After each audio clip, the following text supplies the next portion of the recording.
Oke, jumpa lagi dengan kami Hadi Suprapto. Saya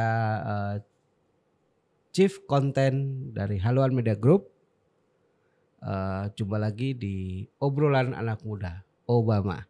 Kali ini bersama gadis Minang yang juga politikus, pengusaha juga. Jadi dia namanya Cindy Monica Salsabila. Halo Mas, apa kabar? Baik, apa kabar Cindy? Alhamdulillah sehat, baru banget nyampe Jakarta langsung ke Haluan ini. Oh. Demi ngisi Obama. Luar biasa. Dari Padang tadi? Enggak, saya dari Semarang. Oke. Oh dari Semarang. Iya dari Semarang 3 hari, terus berangkat dari Semarang ke Jakarta dulu kan. Oke. Dari Jakarta istirahat sehari langsung ke Bandung, pulang dari Bandung langsung ke sini. Luar biasa. Mohon maaf mengganggu kesibukan. Enggak apa-apa dong, dengan senang hati. Ini urusan bisnis atau urusan politik? Ini urusan bisnis. Oke. Jadi teman-teman semua bahwa Kak Cindy ini, Kak Cindy ini dia pengusaha. Selain pengusaha, dia juga Bendahara Umum Nasdem Kalbar, Sumbar. Sumbar. Mungkin Mas udah biasa keliling-keliling ya ketemu gestarnya dari Sabang sampai Merauke sampai Sumatera udah ganti nama Kalimantan. Haluan juga banyak banget soalnya. Ada Haluan Kalbar, Sumbar. Oke, ini Bendahara Umum ya? Iya betul. Bendahara Umum, selamat. Kemarin baru dilantik ya? Terima kasih. Ya, baru banget 2 hari banget. yang lalu. Ya, semoga amanah. Amin. Dan ke depan mau nyalon di mana? Aku nyalon di Dapil 2 Sumatera Barat. Oke. RI. Kalau nggak salah Kak Cindy itu usianya belum sampai 25 ya? Belum. Boleh dikasih bocoran? 23 tahun. Wah, 23 tahun. 23 tahun sudah tertarik politik. Betul. Kenapa bisa begitu? Saya itu dari dulu itu orang yang suka banget bersosialisasi. Itu pertama.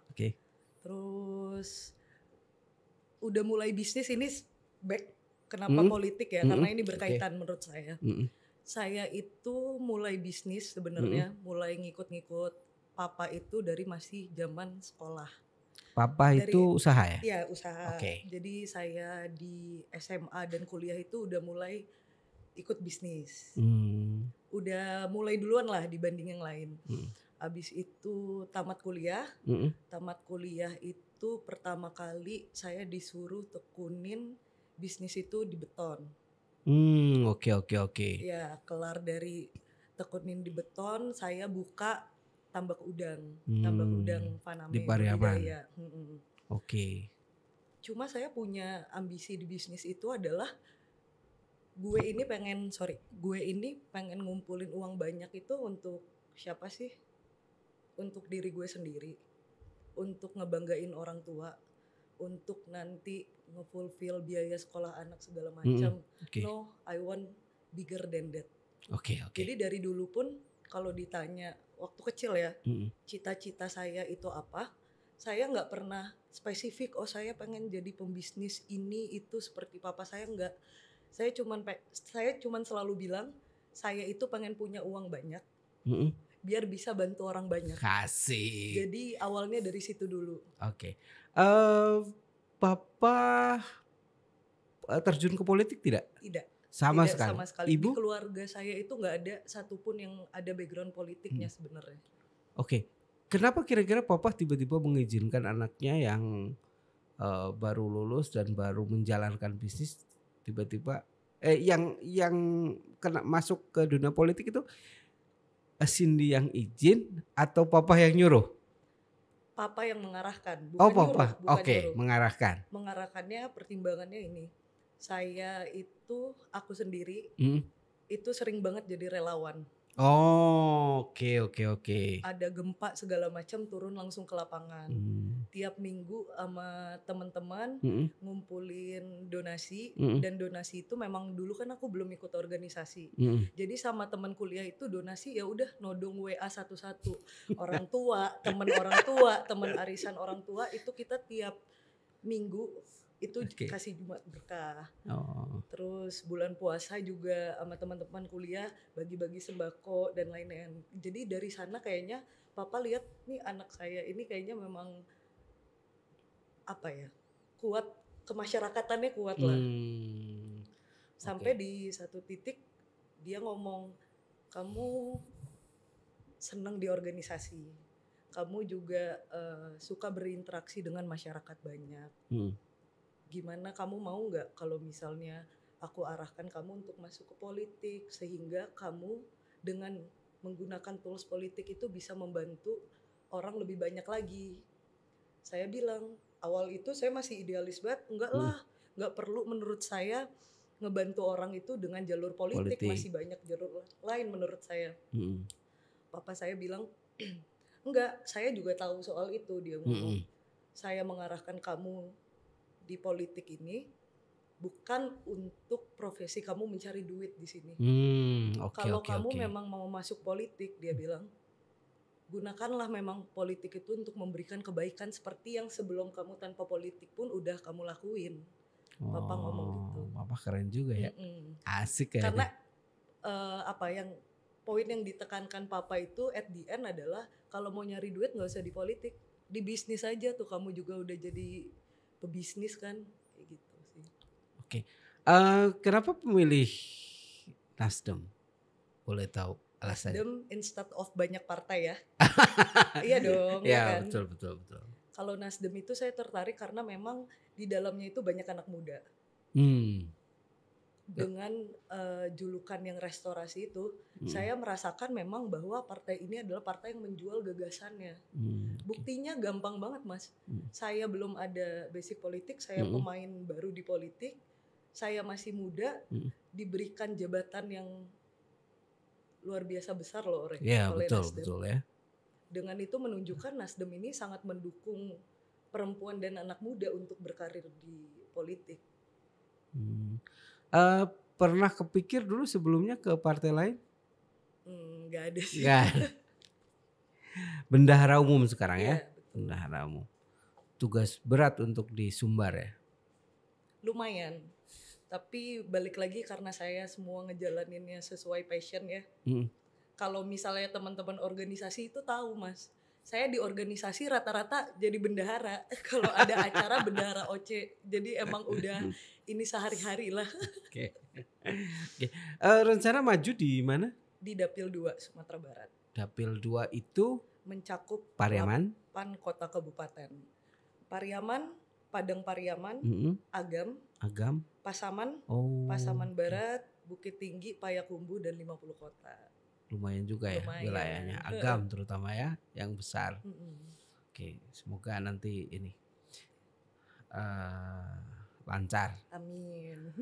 Saya mau ngeliatin sedikit soal foto-foto Cindy waktu jalan-jalan ke kampung-kampung ya. Saya kepengen tahu ini foto saya ambil dari Instagram. Iya betul. Ini kira-kira lagi ngapain kira-kira? Boleh ini diceritakan? Waktu itu saya menjadi tim trauma healing di Pasaman Barat. Oke. Relawan. Setelah relawan gempa ya? Ya, saat gempa. Oh saat gempa. Gempa. Jadi di perjalanan ini saya itu 4 hari di sana. Tiap hari itu masih ngerasain gempa, Mas. Oke. Tahun berapa? Tahun lalu kalau nggak salah. Oh, baru banget ya. Dan ini anak-anak kayaknya deket banget ya sama Cindy. Pada dasarnya saya emang suka anak kecil. Tuh kan, deket banget bisa main. Apa yang dilakukan selama 4 hari di sana? Selain tadi trauma healing? Membagikan bantuan. Saya yang open donasi, saya juga yang ngebagiin langsung ke masyarakat. Wah. Saya juga yang ngebeli bantuannya, Mas. Wah, keren juga. Oke. Lalu saya juga masih kalau saya lihat-lihat ya dari SMA sudah mulai dilatih bisnis, kemudian kuliah sampai lulus dan setelah lulus ke politik ini kan sesuatu yang penuh tantangan sebenarnya. Penuh tantangan kan? Betul. Kayaknya kalau saya lihat suka banget tantangan ya. Betul. Saya juga ini ada satu video minta tolong. Ini kayaknya menarik. Ini itu posisinya di Makau ya? Makau. Oke. Bungee jumping 233 meter. Itu kecepatannya 120 km per jam loh Mas. Jadi benar-benar jatuhnya itu free banget itu. Apa yang dirasakan ini? Nekat mati kayaknya. Bukan nekat mati Mas. Tapi menurut saya kalau misalnya kita berani ya. Berani untuk menghadapi rasa takut kita. Kedepannya itu sampai hari-hari itu juga saya tipe orang yang kalau bisa nge-push diri saya di luar limit saya gitu loh Mas. Jadi interpretasinya dalam kehidupan hari-hari menurut saya itu sih. Karena saya udah kebiasaan suka yang adrenalin ya Mas. Jadi mental saya mungkin lebih baja lah dibanding perempuan-perempuan yang lain. Ini berapa? 232 meter. 200 meter lebih itu tinggi banget loh. Sebenarnya waktu lompat itu di awal itu nggak berasa apa-apa dulu Mas. Oh gitu. Udah di bagian bener-bener plong deh rasa badan itu. Nggak berasa, kita nggak berasa punya badan gitu loh. Kita naik roller coaster yang paling tingginya 30 meter aja, kalau pas turun itu kayak hilang gitu kita. Nah apalagi yang 233 malah. Kalau saya ya suka yang adrenalin itu karena saya berasa beban saya tuh hilang gitu loh pas melakukan hal kayak gitu tersebut. In a good way ya. ini loh, tuh lihat. Itu pas ngeliat gitu yakin itu.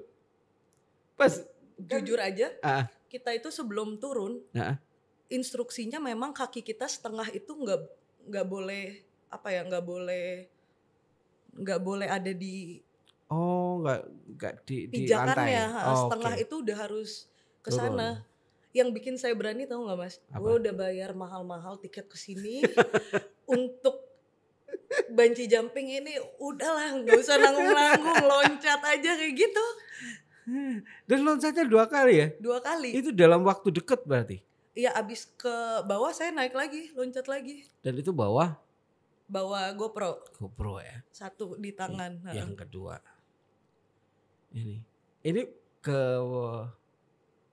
ini izin dulu ke papa mama. Iya, orang tua ada itu, papa mama dua-duanya ngeliatin. Kalau yang papa nggak apa-apa, yang mama pas mau ini jangan kayak gitu. Kamu perempuan, hidup kamu kayak gitu. Mama yang histeris. Apalagi perempuan Minang ya, pewaris tahta. Tapi gitu Mas, untungnya orang tua saya ngasih saya kebebasan sih. Selagi melakukan hal-hal itu yang masih positif ya. Dan itu membuat saya happy juga. Oke. Saya senang saya lihat tantangan-tantangan seperti itu. Nah, kalau sekarang kita ngomongin bisnis, tadi kan ngomongin anak-anak ada pengalaman nggak sih dengan orang-orang sekitar? Ya, terutama pas ketika di dunia politik kan pasti turun ke masyarakat. Ada nggak sih perasaan-perasaan yang tersentuh ketika melihat ternyata masyarakat kita jauh seperti ini, jauh dari apa yang pernah kita tahu. Kan selama ini kan mungkin kita yang nggak pernah ke lapangan kan nggak tahu sesungguhnya di lapangan seperti apa. Ada nggak yang seperti itu? Yang paling gampang itu aku nge-highlightnya 1. Apa itu? Nggak usah jauh-jauh di dapil saya. Oke. Di daerah rumah saya itu di daerah Padang Timur. Padang Timur, Padang nama Timur. daerah rumah saya. Lumayan elit ya, rumah-rumahnya maksudnya lumayan bagus. Tapi kita jalan sekitar 300 meter sedikit agak masuk aja dengan mobil, itu masih banyak rumah-rumah yang belum ada keramiknya loh Mas. Yang masih tanah. Lantai Dan tanah. itu saya tahu itu waktu kuliah, waktu lagi KKN.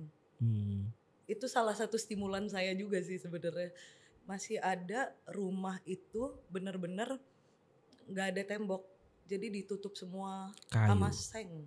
Seng. Ya berdirinya pakai kayu, tapi seng. Kanan kirinya itu seng. Kayu berarti buat tiang aja ya? Betul, seng-seng bekas. Dan pekerjaan beliau pemilik rumah itu pemulung. Dan itu terjadi di pusat kota loh Mas. Di lingkungan yang enggak. Kalau ini di Padang. Di Padang. Tempat saya tinggal. Di Padang Timur. Itu belum dapil ya Mas. Baru daerah dekat rumah saya aja. Dan banyak juga saya udah ketemu banyak ibu-ibu. Di mana ibu-ibu itu harus putus sekolahnya. Anaknya? Enggak, ibu-ibunya. Ibunya. Ibu-ibunya memang putus sekolahnya akibat pernikahan. Pergaulan. Enggak juga. Maksudnya memang ya udah 15 tahun kelar SMP lah, berarti belum putus sekolah, tapi memang tamatnya cuma sampai SMP. Akhirnya disuruh nikah. Dinikahkan. Terus pernikahan itu tidak berhasil dan dia tidak punya pendidikan yang cukup lah ibaratnya untuk bekerja di suatu perusahaan. Jadi mau nggak mau harus serabutan ya buat anak-anaknya. Itu banyak sekali Mas. Dan itu yang bikin trigger harus berbuat sesuatu demi buat mereka. Betul. Karena masih banyak perempuan yang menganggap memang pada kodratnya posisi saya itu lemah. Atau kayak contohnya ibu-ibu itu yang mikir ya saya kan putus sekolah. Gimana caranya saya berkarya. Mindset yang kayak gitu loh Mas yang pengen saya rubah. Ibu mungkin merasa ibu putus sekolah. Tapi ibu berbakat di masak loh Bu. Betul. Iya gak sih Mas? Betul. Masak ini kalau ibu tahu bisa dijadiin bisnis loh. Karena basicnya saya bisnis kan. Gak punya modal pun ibu bisa sebenarnya. Ibu kumpulin tetangga-tetangga kenalan ibu. Tanya, saya mau pre-order, sistem pre-order makanan. Saya mau masak ini nih, mau jualan kue atau mau jualan lontong misalnya ready-nya di hari Minggu. Mau ini gak? Mau pesan gak sama saya? Kalau pre-order itu kan banyaknya bayar di awal ya kan. Dikumpulin kayak gitu, beli bahannya di pasar, jual. Itu aja kan bisa jadi usaha ya Mas. Jadi untuk perempuan sendiri, saya ngerasa perempuan itu berbakatnya luar biasa. Karena apa? Mereka bisa ngurus 2 hal loh Mas. Dapur rumah tangga mereka hebat, tapi ketika mereka berkarir juga mereka hebat. Betul. Tapi mungkin masalahnya kan karena mereka tidak berpendidikan, makanya tidak sampai ke pemikiran seperti betul. itu. Dari itu makanya saya tergerak Mas. Pengen jadi anggota dewan untuk apa ya, membantu orang seperti mereka. Boleh. Menarik ini. Kami di Haluan juga sebenarnya memberdayakan para orang-orang yang sebenarnya nyaris bunuh diri. Jadi mereka orang-orang yang nggak punya harapan, sudah lulus bingung mau ngapain. Kami latih nulis. Kemudian setelah kami latih nulis, mereka menulis di Haluan dan kemudian kita bagi hasil. Dan hasilnya lumayan. Data yang di luar dugaan. Sebagian besar penulis-penulis kami justru ibu-ibu muda yang usianya 25 sampai 30-an. Jadi mereka ibu-ibu muda yang mungkin setelah menikah dia nggak bekerja, akhirnya bingung, daripada ngurus anak aja di rumah, akhirnya mereka menulis. dan penghasilannya lumayan karena sistem kita kan bagi hasil jadi tidak ada limitnya. Betul, betul. Ketika mereka halaman mereka yang dibikin semakin banyak dan iklannya semakin banyak, ya sudah otomatis melambung tinggi. Nah ini yang kita terapkan. Kayaknya ini bisa dikolaborasikan nanti. Betul.